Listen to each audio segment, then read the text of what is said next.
ایک عورت آئی، ایک لڑکی آئی، یا رسول اللہ میری شادی ہونے لگی، میرے خامند کا کیا حق ہے میرے اوپر؟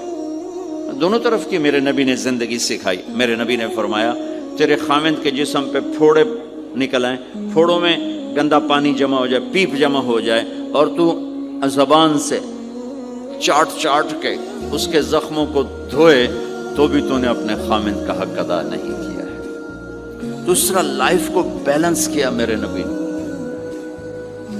کہ ایک گھر کیسے چلتا ہے اور کس طرح خوبصورت بنتا ہے، وہ میرے نبی کے اخلاق ہیں۔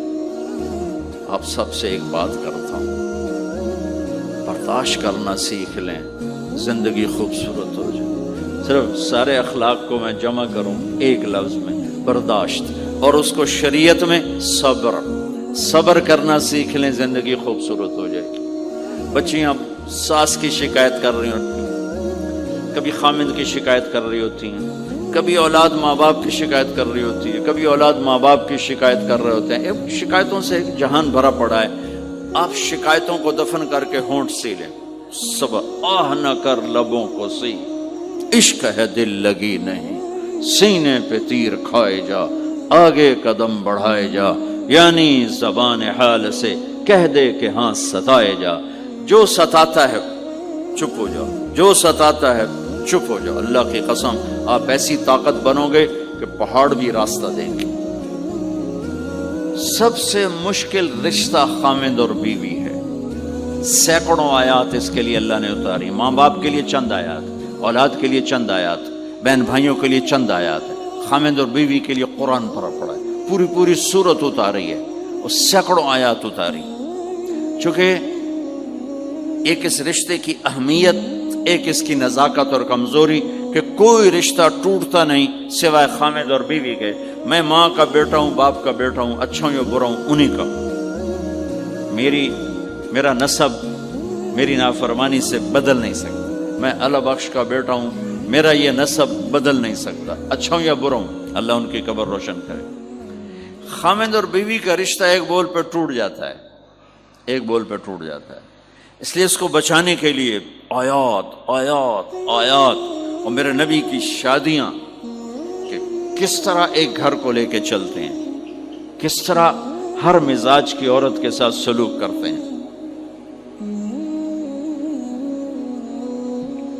جہاد کا سفر، کاروباری سفر نہیں، میرے نبی کا، اور چلنے لگے، اعلان ہوا کوچ کرو، سب نے سواریاں کس لیں، سامان کس لیا، یوں چلنے کا حکم ہو رہا ہے۔ اور حضرت عائشہ رضی اللہ نے اپنا یوں دیکھا، اونٹنی پہ بیٹھ گئی تھی، ہار کوئی نہیں۔ یا رسول اللہ میرا تو ہار کوئی نہیں، میرا ہار گم ہو گیا ہے، میرا ہار تلاش کریں، ہم پھر چلیں گے۔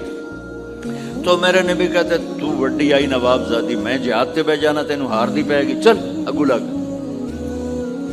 میرے نبی نے کہا چلو بھائی عائشہ کا ہار تلاش کرو۔ اللہ کی قسم میں جب یہ واقعات پڑھتا ہوں یا سناتا ہوں، میں خود حیرت میں ڈوبا ہوتا ہوں کہ کیا کر دیا میرے نبی نے۔ جہاد کا سفر، اور میرے نبی کا ہار تلاش کرو بھائی، اب سارے ہار تلاش کر رہے ہیں۔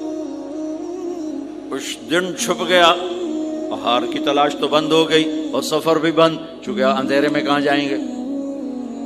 اور آپ کے ماتھے پہ شکن، عائشہ تیری وجہ سے ساری مصیبت ہے، اللہ دے بندی تو ہار دے مگر پہ گی، کیڑی گل ہے یار دی، ایک لفظ نہیں فرمایا۔ سارے قافلے نے قیام کیا، عشاء تک تو پانی تھا، وضو کا پانی ختم ہو گیا، عشاء مغرب عشاء پڑی اکٹھی تو پانی ختم ہو گیا۔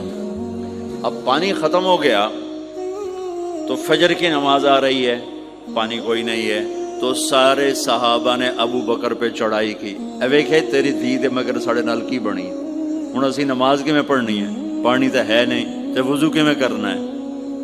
اب ابو بکر کو غصہ چڑھا، ایک دم، وہ تو باپ تھے، وہ گھس گئے خیمے میں۔ آگے دیکھا تو اللہ کے نبی اما عائشہ کی گود میں سر رکھ کے سوئے ہوئے تھے، اور اما جی ایسے بیٹھی تھی، آپ کو سارا دیکھ رہی ہوں۔ اب بولیں تو خطرہ ہے آنکھ کھل جائے گی، اور غصہ بھی چڑھا ہوا ہے، باپ بھی ہیں، تو اب مجھے دیکھو کیا کر رہے تھے۔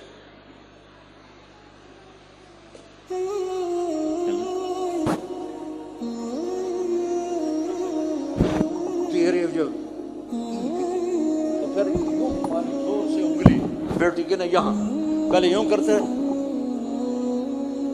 پھر ایسے ماری زور سے.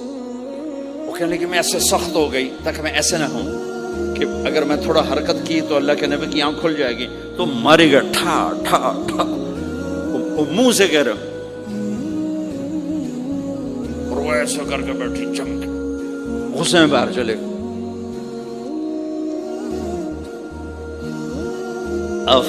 آپ کی آنکھ کھلی فجر پر تو عائشہ نے کہا یا رسول اللہ وہ تو باہر تو بڑا مسئلہ ہو گیا ہے, پانی کوئی نہیں ہے اور نماز کا وقت ہو گیا ہے, وضو کیسے کریں.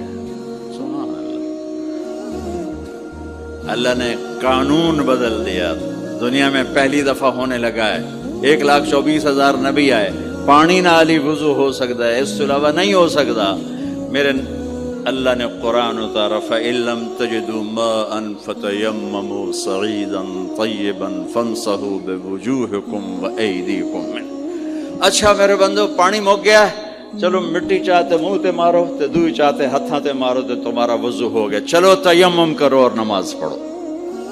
اب وہ جو سارے ابو بکر پہ غصے ہو رہے تھے عائشہ کہنے لگے واہ ابو بکر بھائی تیرے تو فعل کی کم بڑھ گیا, تیری دھی دے تو فعل کی کم بڑھ گیا.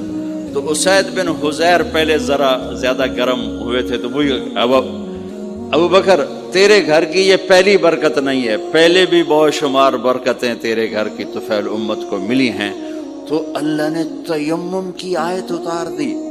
حضرت عائشہ کو ڈانٹ پلانے کی آیت نہیں آئی کہ میرے نبی تیری بیگم کے ہار کی وجہ سے میرے دین کا کام رک گیا اور میرے بندوں کی نماز خراب ہو گئی اور ان کو پانی سے محروم ہونا پڑا. میں قربان جاؤں اپنے رب پر, اپنے حبیب پر, اس ماں عائشہ پر.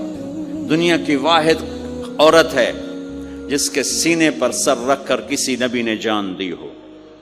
1,24,000 نبیوں میں سے کوئی نہیں ہے جس کا سر بیگم کے سینے اور ٹھوڑی کے درمیان ہو اور اس کی جان اللہ نے نکالی ہو. واحد میرے آپ کے مات فی سحری و نحری, سحری و نحری, سحری و کہ میرے چونکہ آپ ایسے بیٹھے تھی اور حبیب پاک آپ کے سینے پر یوں دراز تھے, نیم دراز اور آپ کا سر مبارک ٹھوڑی کے ساتھ لگ رہا تھا, ٹھوڑی کے ساتھ یہ جگہ یہاں لگ رہی تھی اور باقی یہاں تھی. اور واحد خاتون ہے جن کا حجرہ کسی نبی کی آرام گاہ بنا, ابدی آرام گاہ بنا. واحد اماں عائشہ ہیں جن کے حجرے کو اللہ نے کسی نبی کے آرام گاہ بنایا. اور یہ واحد حجرہ ہے جہاں 70,000 فرشتہ صبح آ کے درود و سلام پڑھتا ہے اور شام تک پڑھتا ہے, اور شام کو 70,000 نیا آتا ہے اور صبح تک درود و سلام پڑھتا ہے اور واپس چلا جاتا ہے. کائنات اللہ جب مسلمان دنیا سے مٹ جائیں گے, مسجد نبوی مٹ جائے گی, بیت اللہ مٹ جائے گا, مدینے کی ایک اینٹ باقی نہیں بچے گی. مکہ کتنے بڑی بڑی بلڈنگیں, ایک اینٹ باقی نہیں بچے گی. اور وہاں سے گزرتے ہوئے لوگ کہیں گے لگتا ہے اتھے کدی آبادی ہوئے گی, ایتھے لگتا ہے کدی آبادی ہوئے گی. یہ زبانوں پہ ہوگا. جب سارے نشان مٹ جائیں گے اس وقت بھی 70,000 فرشتہ آ کے درود و سلام صبح سے شام تک پڑھے گا اور شام سے صبح تک پڑھے گا. یہ واحد میں خاتون ہیں عائشہ بنت ابی بکر جن کو اللہ نے یہ عزت بخشی. اور یہ واحد خاتون ہیں جب ان کے اوپر تہمت لگی, حضرت یوسف علیہ السلام پہ تہمت لگی تو بچے نے گواہی دی, حضرت مریم پہ تہمت لگی بیٹے نے گواہی دی, اور اماں عائشہ پہ تہمت لگی تو اللہ نے گواہی دی کہ میں گواہ ہوں. اللہ گواہ بن کے آئے. تو اللہ نے کہا تیمم کرو بھائی. سارے خوش ہو گئے, سارے خوش ہو گئے. تو حضرت عائشہ نے کہا یا رسول اللہ اب میرا ہار چھوڑ دیں, اب چلیں. تب آپ نے کہا چلو بھائی کوچ کرو. اس سے زیادہ کوئی دلداری کا واقعہ پیش کر سکتا ہے؟